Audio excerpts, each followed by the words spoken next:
Once upon a time, in a small town nestled between hills, there lived a young boy.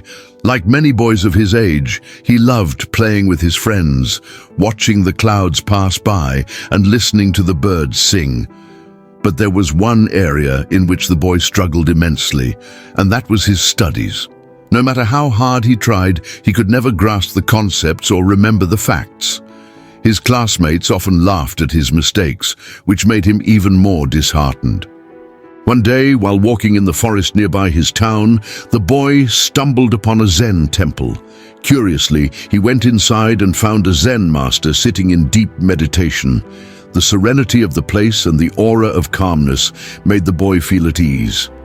Gathering up the courage, the boy approached the Zen master and said, "Master, I am very weak in my studies. I forget what I learn and I find it hard to concentrate. Can you help me?" The Zen master opened his eyes, gave the boy a gentle smile and said, "Certainly, but first you must learn to understand the essence of studying and the mind. Therefore, I will give you some valuable tips by which you can concentrate your mind and improve in studies." Then the Zen master started explaining. 1. Clear your mind. The Zen master gave the boy a small jar filled with muddy water. "What do you see?" he asked. The boy looked at the jar and replied, "It is muddy water." "Now, place the jar here and let's wait," said the monk. After an hour, the dirt had settled to the bottom and the water became clear. Then the Zen master said, pointing to the jar, "This is your mind. When it is agitated with thoughts of play, fear, or distractions, you cannot see clearly. But when you calm your mind, clarity emerges. Therefore, before studying, take a few moments to meditate, focusing on your breathing, clearing your mind of distractions. By doing this, whatever you read, you will understand it better." 2. Focus on the present. The master then pointed to a burning candle and asked the boy to watch the flame without letting his mind wander here and there.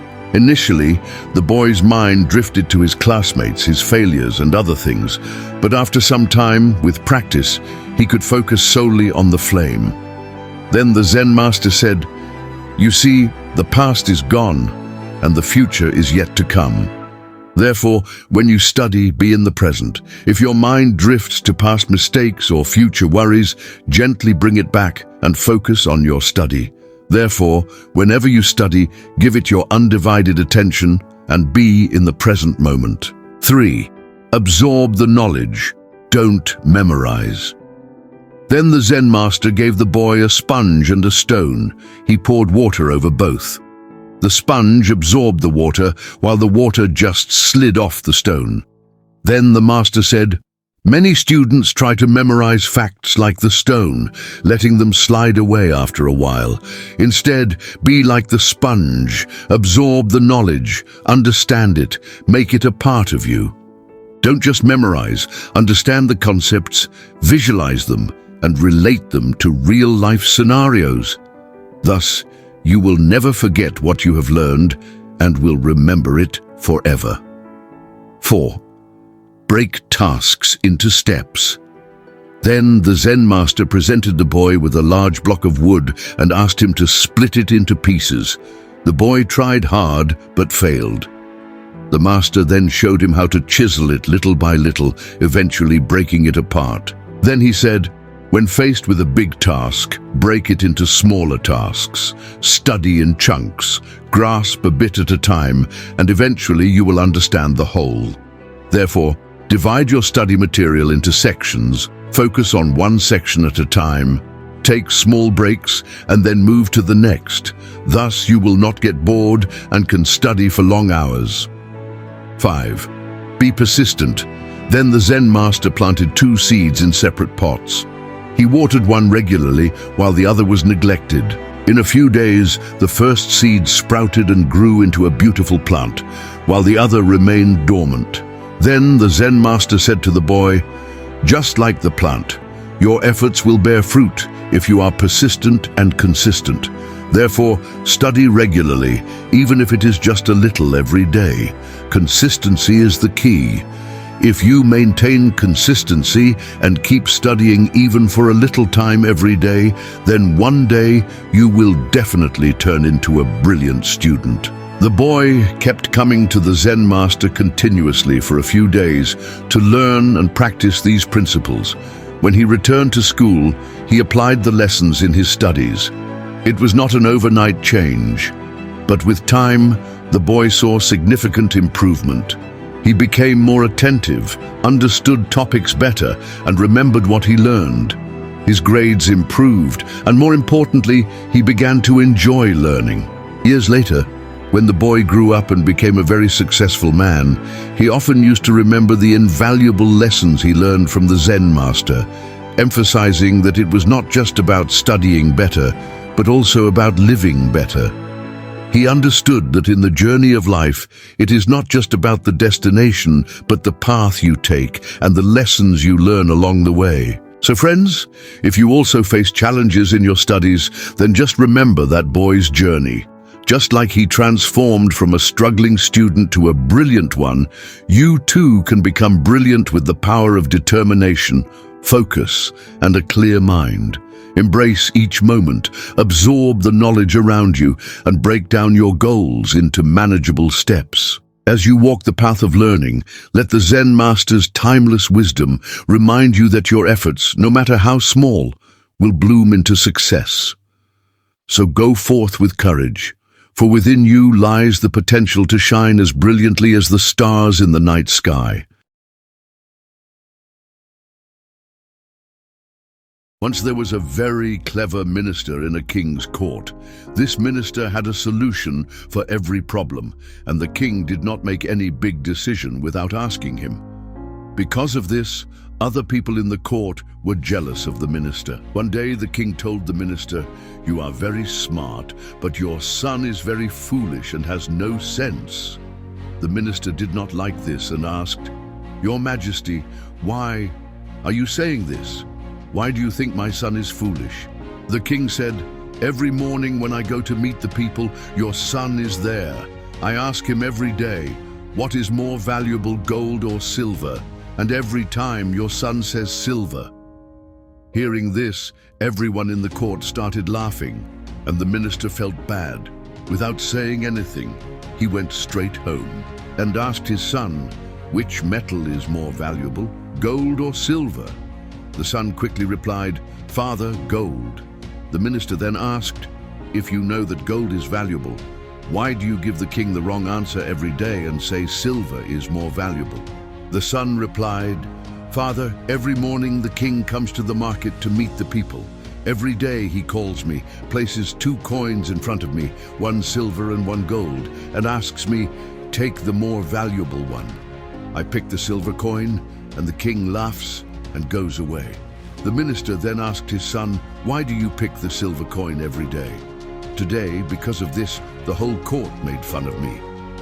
Hearing this, the son took his father to his room and opened a box. The box was full of silver coins. Seeing so many silver coins, the minister was surprised and asked, "How did you get so many silver coins?" The son replied, "Father, these are the coins that the king gives me. The day I give the king the right answer and take the gold coin, he will stop asking me this question, and I will stop getting a silver coin every day. The king enjoys it when I pick the silver coin and say that silver is more valuable than gold. He laughs and goes away without thinking too much. I don't want to lose my daily silver coin for 1 gold coin." Hearing this, the minister felt proud of his son and understood that even though people called his son foolish, his son's wisdom was something that only a wise person could understand. Now, whenever anyone called his son foolish, the minister would smile and leave. Friends, you may have noticed that some people do a little work and make a big show of it, while others do great things without showing off. If you know that what you're doing is right, then it doesn't matter if people call you foolish or crazy. The world often calls those it doesn't understand crazy. So, if you want to share this story with more people, please like this video. I'll see you next time with another story like this. So, be patient, be grateful, and keep moving forward in life.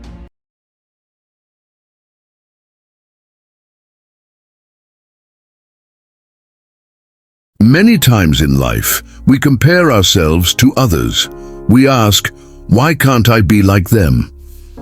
This comparison often makes us feel unhappy. In today's fast-paced world, with apps like TikTok and Instagram, this habit has become even more common. So, this story is for those who feel unsatisfied with their lives and think others are happier than them. While listening to this story, we'll also learn some new words. So, listen to the story carefully until the end. One day, a crow was flying and landed on a tree branch. While sitting there, he saw a swan swimming in a pond nearby. The swan had bright white feathers, and some villagers came to admire its beauty. The crow became curious and flew closer to the swan. But as soon as the villagers saw the crow, they waved their hands to chase him away. The crow thought, maybe they're afraid I'll make the place dirty. Feeling sad, the crow sat on another branch. But again, the villagers didn't want him around and drove him away. The crow felt hurt. He saw how people loved the swan for its beautiful feathers, but no one liked him. With a heavy heart, the crow left the village and flew deep into a forest. Sitting on a tree branch, he started crying. He said to himself, "People hate me because of my black feathers. If only I had white feathers like the swan, I would be happy too." An old crow passing by saw him crying and asked, "Why are you so sad, young one?" The crow replied, "I hate my black feathers. They look so ugly, nobody likes me." The old crow smiled and said, "If you could look like any bird, which one would you choose?" The crow quickly said, "I want to look like the swan. Everyone admires it." The old crow said, "There's a magical spring deep in the forest. If you bathe in its water with a pure heart, you can change how you look. But before that, why don't you ask the swan if it is truly happy?" The crow agreed and flew back to the pond. The crow went to the swan and asked, "Dear swan, you must be the happiest bird in the village. Your white feathers are so beautiful and everyone loves you. Are you happy?" The swan looked down and said, "Thank you for your kind words. My feathers may be beautiful, but I am not happy. People keep me as a pet, and I cannot live freely. When I grow old, they might even use me for my meat. I don't know if I'll still be alive tomorrow." The crow was shocked. "Then who do you think is the happiest bird?" The swan replied, "I think parrots are the happiest. Their colorful feathers are more beautiful than my white ones, and people don't eat them." The crow thanked the swan and flew off to find a parrot. After searching for some time, he found one sitting on a branch. The crow said, "Dear parrot, your colorful feathers are so lovely. You must be the happiest bird." The parrot sighed and said, "My feathers are pretty, but because of them people put me in cages. I spend my life locked up, and I'm always scared." The crow felt even sadder. He asked, "Who do you think is the happiest bird?" The parrot replied, "The peacock must be the happiest bird. People admire its beautiful feathers, and they give it a big cage to live in." The crow flew to a zoo to meet a peacock. He saw the peacock spreading its colorful feathers while many visitors admired it. The crow said, "Dear peacock, you are so beautiful. Your feathers are amazing. You must be the happiest bird in the world." The peacock looked at the crow and said, "No, my friend, I am not happy. People take my feathers and sell them. It is painful when they pluck them, and it keeps happening again and again. I wish I could live freely like you. No one bothers you, and you can go wherever you want." Hearing this, the crow was surprised. He realized he had been taking his freedom for granted. The crow thanked the peacock and flew back to the old crow. He said, "I don't want to be anyone else. I'm happy to be a crow now." This story teaches us that everyone has their struggles. Comparing ourselves to others only makes us unhappy. Instead, we should be thankful for what we have. Remember, you are unique, and no one can be a better version of you than yourself.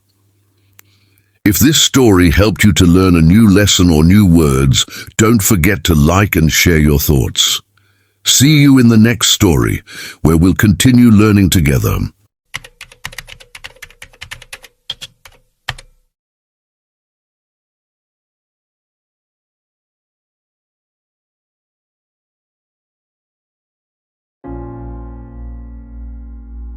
Once a child came to visit his grandfather during his summer holidays.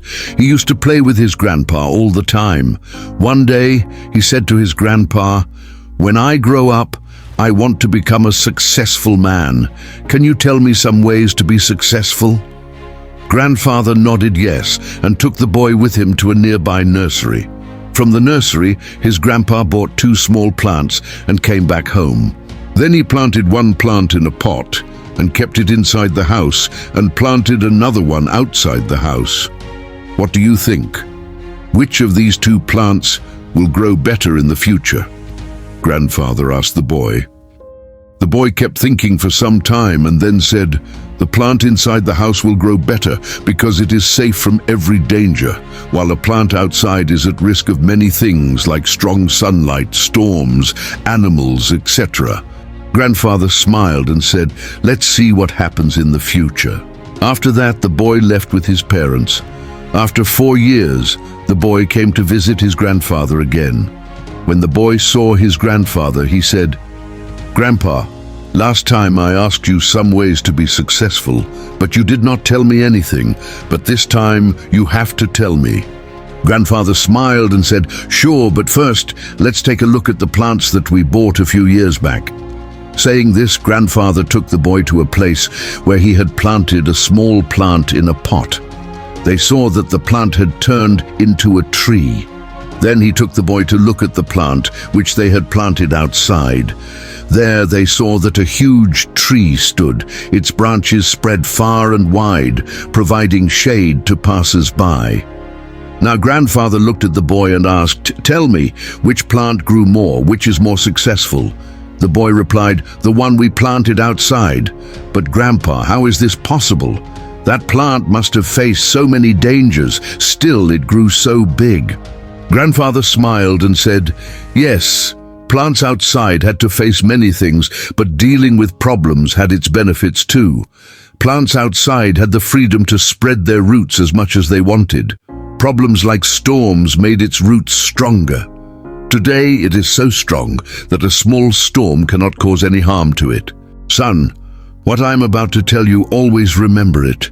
Then you will be successful in whatever you do in life. If you always make comfortable choices, then you will not be able to grow as you can. If you are ready to face this world despite all the dangers, then no goal is impossible for you to achieve. Never think of problems as hurdles, but think of them as steps towards success." The boy took a long breath and stared at the tree, and he understood his grandpa's words. Obstacles, which we consider enemies in life, the same obstacles make us stronger and more successful in life. Similarly, our life is like a great adventure filled with twists and turns that might seem like obstacles blocking our path. But guess what? These obstacles are like puzzles waiting to be solved. Just think about when you play a game. The fun part is figuring out how to overcome challenges. Life works the same way. Each hurdle you face is a chance to learn, grow, and become even stronger. So don't let these roadblocks discourage you. Embrace them, tackle them, and watch yourself level up in the game of life. You've got the skills, determination, and spirit to conquer anything that comes your way.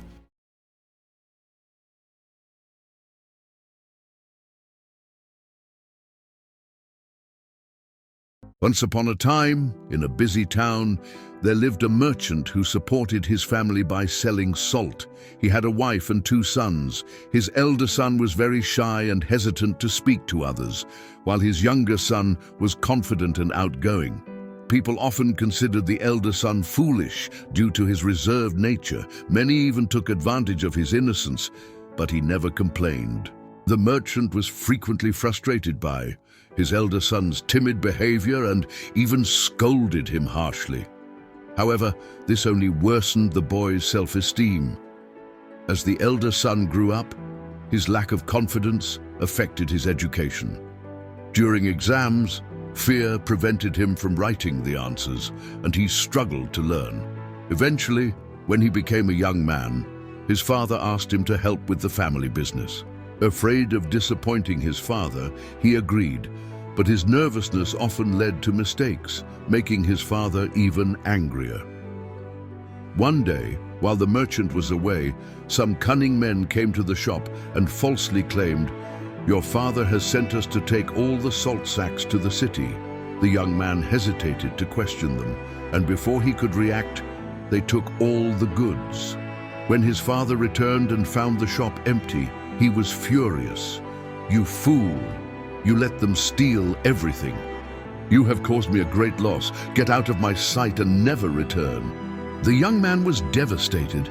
His father's anger, the townspeople's laughter, and his helplessness made him feel worthless. Heartbroken, he wandered to the riverbank.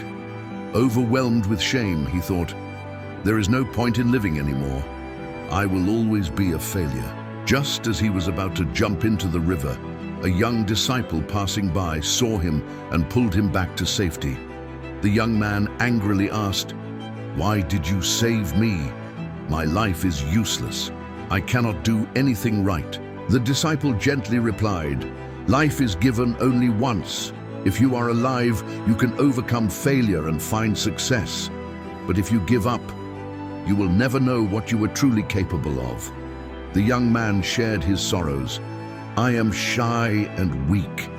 Because of this, my father hates me. I have no education and people call me a fool. Does someone like me even deserve to live?" The disciple smiled and said, "My teacher can answer your question. Come with me." At first, the young man refused, but after much persuasion, he followed the disciple to his master's ashram. There, under a large tree, sat a great saint, deep in meditation. The disciple and the young man bowed before him. As soon as the young man saw the saint, he broke into tears. The saint asked, "Why are you crying, my child?" The young man replied, "You are my last hope. If you cannot help me, I will end my life." The saint calmly asked him to share his problems, and the young man narrated his entire life story. After listening carefully, the saint said, "I have a solution for you, but before I tell you, you must follow my instructions for the next 3 days. If you complete my tasks, I promise your life will change." Desperate for hope, the young man agreed. On the first day, the saint instructed, "Go and speak to 10 strangers. Ask them about their lives and write down their answers." The young man hesitated but followed the saint's advice.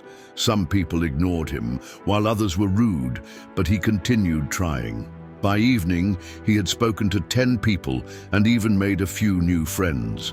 Proud of his achievement, he returned to the saint and reported his success.